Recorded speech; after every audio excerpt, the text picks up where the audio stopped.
అయోధ్యాకాండము 86వ సర్గము. శ్రీరాముడు సీతకు చిత్రకూటమునందలి చిత్రములు చూపుట. నెమళ్ల కూతలు, కోతుల కిచకిచలు, ఏనుగుల ఘీంకారములు గల ఆ యమునా నదీ తీర వనమునందు సీతకిష్టమైన చోట నా మహాబలవంతులు ఆ రాత్రి గడిపిరి. ఆ రాత్రి అంతయు నచ్చట గడిపి వేకువనే రాముడు నిదురలేచి నిద్రించియున్న తమ్మునిని మెల్లగా మేలుకొలిపి ఇట్లనెను: ఓ లక్ష్మణ, విన్నావా? చిలుకలు, కోకిలలు, గోరువంకలు అందముగా రొదచేయుచున్నవి. ప్రయాణము చేయు సమయమైనది అనగా నతడు నిద్రమత్తును అలసటను ప్రక్కకు నెట్టి లేచెను. ఇట్లందరూ లేచి యా నదియందు స్నానములు చేసి నిత్య విధులను తీర్చుకొని ముని చెప్పిన మార్గమున చిత్రకూటమునకు బోచుండగా రామచంద్రుడు జానకీదేవిని చూచి అచ్చటి వింతల నామెకు చెప్పుచూ వెళ్ళుచుండెను. అల్లదిగో జానకి, చూచితివా మోదుగు చెట్ల వనమును. వికసించిన పువ్వులతో నిండినవై అందముగా వరుసలుగా దీపములు వెలిగించినట్లు ప్రకాశించుచున్నవి. ఎల్ల ఎడల నందముగా వరుసలైన పువ్వులతో మాలికలను ధరించినట్లున్నది సుమా. జానకి చూడుము, పుష్పించిన జీడి చెట్లు మనుష్యులను తమ దరికి చేరనీయకుండగా ఫలములతోనూ ఆకులతోనూ పువ్వులతోనూ వంగియున్నవి సుమా. ఇట్టి వృక్షములుండుటచే నేను బ్రతికి తిని. తేనెటీగలు తెచ్చిన తేనెలొక్కొక్క దానియందు 2 తూములు గల తేనె పట్టులు చెట్ల కొసలయందు వ్రేలాడుచున్నవి. ప్రతి కొండలోనూ ఉన్నవి. ఓ తమ్ముడా, వానిని చూడుము. అల్లదిగో అందమైన వనప్రదేశములందు చివురుల పువ్వుల తల్పములందు మానుకోయిలలు కూయగా నెమలులు ప్రతిగా కూయుచున్నవి. ఏనుగుల సమూహములతో నొప్పుచున్నదియును మనోహరములగు పక్షుల కలకలారాపములతో నిండియున్నదియునూనగు చిత్రకూట పర్వతమును చూచితివా?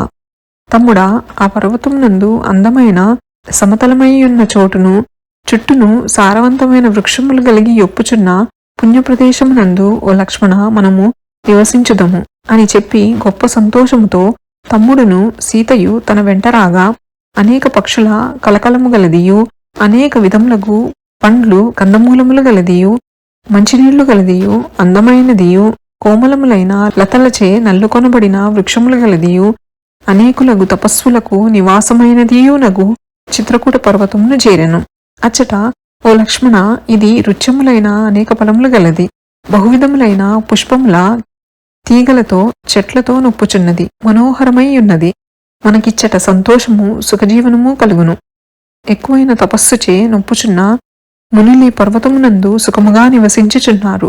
తొలగని ప్రీతితో మనము కూడా నీ పర్వతమునందు నివసింపవచ్చును. శ్రీరాముడు వాల్మీకి మహర్షిని సందర్శించుట. అనుచు రాముడు సీతయ్యను లక్ష్మణుడును వినయముతో తన వెంట రాగా వాల్మీకి మహర్షిని చూచుటకై వెళ్ళెను. అచ్చట మునిని చూచి వారు భక్తితో నవ్వివాదము చేసిరి.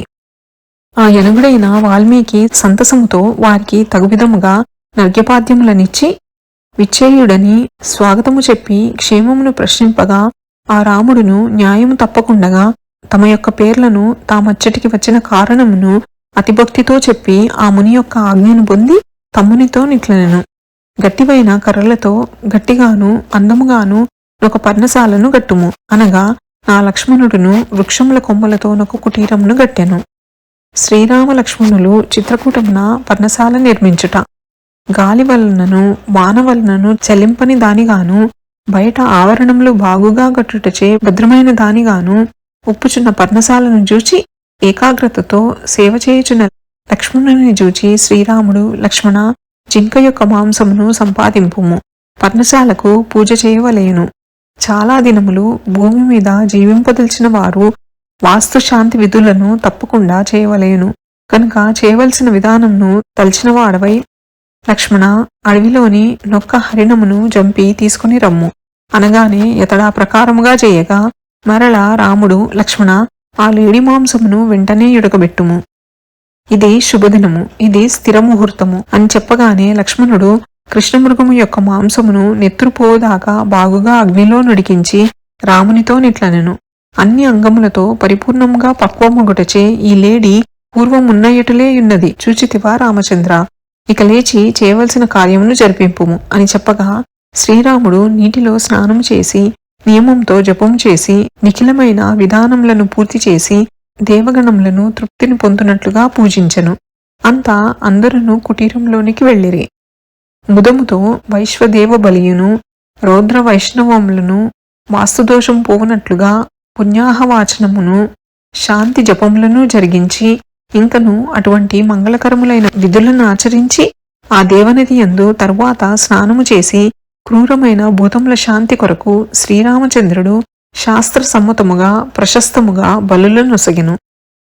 ఆశ్రమమునకు తగిన విధముగా హోమవేదికయును అరుగులను దేవాలయములను నిర్మించి దర్భల చేతను సమిదల చేతను అడవుల నుండి పండ్ల చేతను పచనము చేయబడిన మాంసము చేతను నీటి చేతను చక్కగా వేదములందు చెప్పబడిన ప్రకారముగా హోమములు చేసి యథావిధిగా జానకీ సహితుడై పావనమైన పర్ణశాల ప్రవేశము చేసి శ్రీరామచంద్రుడు దేవసభలో ప్రవేశించిన ఇంద్రుని వలె ప్రకాశించెను.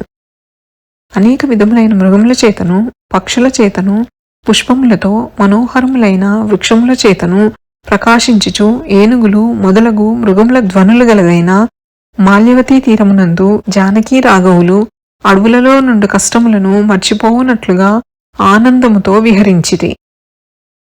అయోధ్యాకాండము 76వ సర్గము సంపూర్ణము. శ్రీరామచంద్ర ప్రసాద సిద్ధిరస్తు. శ్రీ జగన్మాతార్పణమస్తు. శ్రీ శ్రీ శ్రీ. నమోస్తు రామాయ సలక్ష్మణాయ నమోస్తు దేవ్యై జనకాత్మజాయై నమోస్తు వాతాత్మ భువేవరాయ నమోస్తు వాల్మీక భవాయ తస్మై. శుభం భవతు.